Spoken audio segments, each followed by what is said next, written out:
I'm Dr. Tom Brown. I teach in the Department of Psychiatry at the Yale Medical School, and I'm the editor of a book called ADHD Comorbidities, a handbook for complications in children and adults with ADD, and it looks like this. This is a book that we put together to try to address the problem that many clinicians have in dealing with complicated cases of ADD.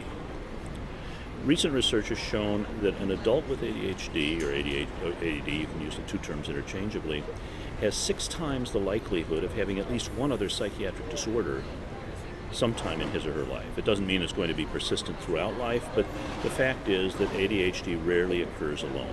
Most people with ADD or ADHD suffer at some point in their lives from a learning disability, anxiety disorder, mood disorder, obsessive-compulsive disorder, substance abuse, or any one of a wide variety of other psychiatric problems. There's something about the nature of this disorder that means that it often occurs in combination with other disorders. And so what we've done in this book is to get the best experts we could find in the world to deal with each one of these particular combinations: ADD and anxiety disorders, ADD and sleep disorders, ADD and learning disorders, ADD and mood disorders, ADD and substance abuse, and so forth.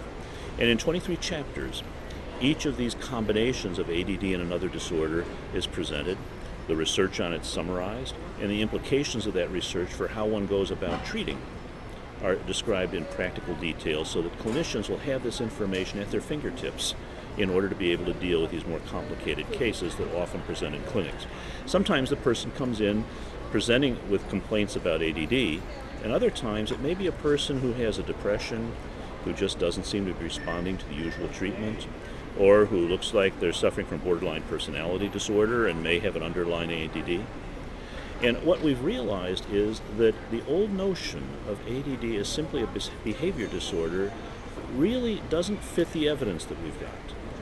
And nowadays we understand ADD from a new paradigm, which basically is to say that this is not so much a behavior disorder, because there are many people who have ADD who've never had any significant behavior problems. Rather, it's a developmental impairment of the management system of the brain, the executive functions.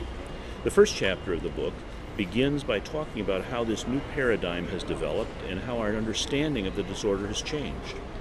And how now we're beginning to think of this not so much as just one disorder among the many different disorders, but rather as a foundational disorder that cross-cuts many other diagnoses.